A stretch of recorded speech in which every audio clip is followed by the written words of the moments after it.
Halo Bapak, Ibu, dan Saudara terkasih dalam Tuhan Yesus Kristus. Berjumpa lagi dengan saya di sini dalam renungan harian. Bagaimana kabarnya pada hari ini? Semua sehat? Semua bahagia? Pastinya dong, dan pastinya juga jangan lupa untuk selalu bersyukur. Baik, setelah kita bersama-sama mendengarkan firman Tuhan, mari kita bersatu dalam doa. Kita berdoa. Ya Tuhan, kami mengucap syukur untuk setiap kebaikan-Mu di atas kehidupan kami. Kami mengucap syukur untuk setiap kesehatan, pekerjaan, dan hal-hal lain mendapat kami lakukan dalam kehidupan ini. Dan kiranya ketika kami mendapat berkat yang berasal daripada-Mu, itu semua juga dapat menjadi berkat bagi orang lain. Dan jika sebentar Tuhan kami hendak menerima berkat-Mu melalui firman kebenaran-Mu, kiranya firman ini Tuhan yang senantiasa memperkuat langkah kehidupan kami. Bersabdalah Tuhan, karena kami siap untuk mendengarkan. Amin. Firman Tuhan pada hari ini akan saya bacakan dari Markus 13. Markus 13 ayat 9 sampai dengan 11. Markus 13 ayat 9 sampai dengan 11, yang demikian firman Tuhan. Tetapi kamu ini hati-hatilah, kamu akan diserahkan kepada majelis agama, dan kamu akan dipukul di rumah ibadat, dan kamu akan dihadapkan ke muka penguasa-penguasa dan raja-raja karena aku, sebagai kesaksian bagi mereka. Tetapi Injil harus diberitakan dahulu kepada semua bangsa. Dan jika kamu digiring dan diserahkan, janganlah kamu khawatir akan apa yang harus kamu katakan, tetapi katakanlah apa yang dikaruniakan kepadamu pada saat itu juga. Sebab bukan kamu yang berkata-kata, melainkan Roh Kudus. Demikianlah pembacaan firman Tuhan. Baiklah, kita tidak hanya membaca, melainkan menerapkan, merefleksikan, dan menjalannya di dalam kehidupan kita sehari-hari. Haleluya. Ya, Bapak, Ibu, dan Saudara terkasih dalam Tuhan Yesus Kristus, di beberapa negara besar sudah ada sebuah teknologi yang namanya early warning system atau peringatan dini. Contohnya seperti di Jepang. Di Jepang ada early warning system karena Jepang adalah salah satu negara atau daerah yang sangat rentan dengan gempa dan mungkin ya tsunami. Maka dari itu di Jepang ada sebuah early warning system yang langsung memberikan kode ketika daerah tersebut ada gempa atau ada tsunami, sehingga orang-orang Jepang dapat dengan sigap ketika alarm tersebut mulai bunyi kering.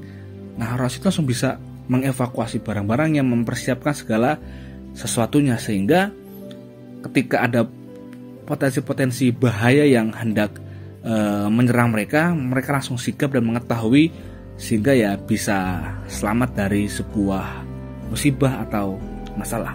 Nah, di dalam bacaan firman Tuhan kita pada hari ini juga ada early warning system. Ketika sebuah aniaya yang dialami oleh para pengikut Kristus pada saat itu, semestinya bukan hal yang aneh dirasakan. Kristus sudah memberikan sebuah peringatan dini akan hal ini, bahwa tidak semua orang mau menerima kebaikan Kristus.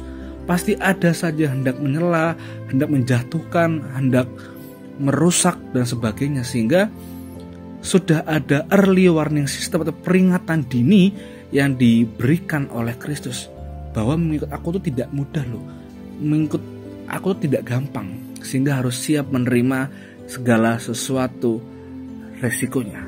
Bahkan ada juga orang-orang yang berupaya untuk menghentikan pembaruan yang dikerjakan oleh Kristus melalui gereja-gerejanya.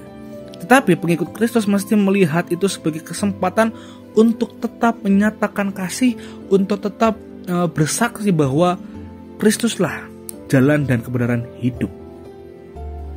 Kekuatan dari Allah akan dinyatakan supaya kita tetap waspada dan setia.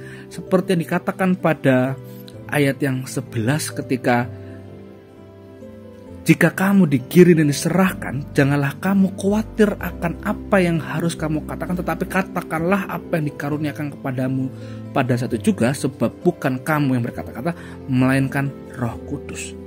Allah tetap menyertai kita ketika kita bersaksi tentang kebaikan Kristus, namun ada pihak-pihak yang senantiasa hendak menjatuhkan kita. Tuhan akan menopang, Tuhan akan membantu, sehingga kita tidak merasa perlu takut. Nah, Bapak Ibu dan Saudara terkasih dalam Tuhan Yesus Kristus, ketika di dalam kehidupan modern ini mungkin ada banyak hal yang dapat kita hadapi, ada banyak hal yang dapat kita jumpai, perselisihan tentang pendapat, tentang kepercayaan, dan berbagai hal tentang agama terkhusus, misalkan orang Kristen bla bla bla bla bla. Misalkan kita mau bikin PA saja suka dilarang, atau kita mau beribadah suka, tetangga suka berisik pak ini ngadain kumpul-kumpulan ibadah berisik. Kita wujud nyatakan dengan kasih, bukan dengan emosi.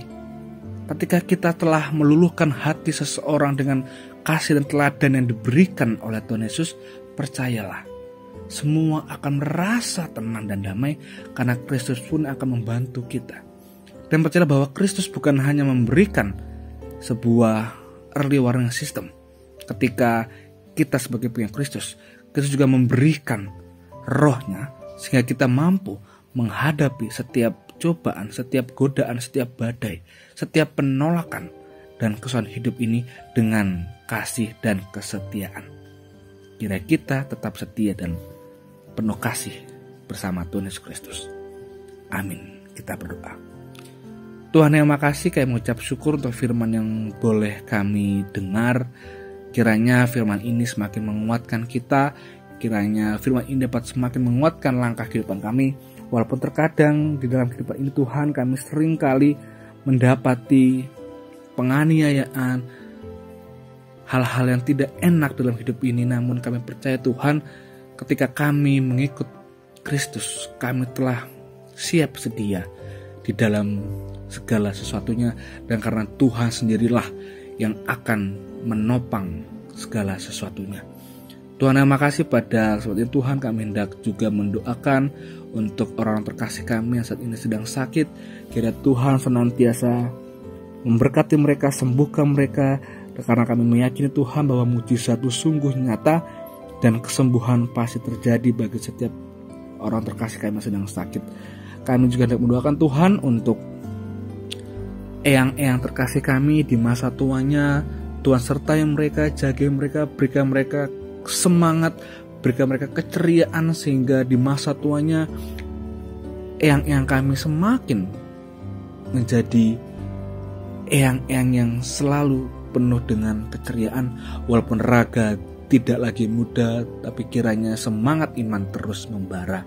Kami juga mendoakan Tuhan untuk setiap pribadi kami, berikan kami kesehatan serta berkat yang berkecukupan sehingga kami mampu mensyukuri setiap hal yang dapat kami terima daripadamu. Dan inilah doa dan permohonan kami Tuhan, kami serahkan di dalam nama Tuhan Yesus Kristus yang adalah Sang penopang kehidupan kami, yang senantiasa memberi kami damai sejahtera. Amin. Demikian pada hari ini, sampai berjumpa lagi di renungan harian berikutnya. Bye bye, Tuhan Yesus memberkati.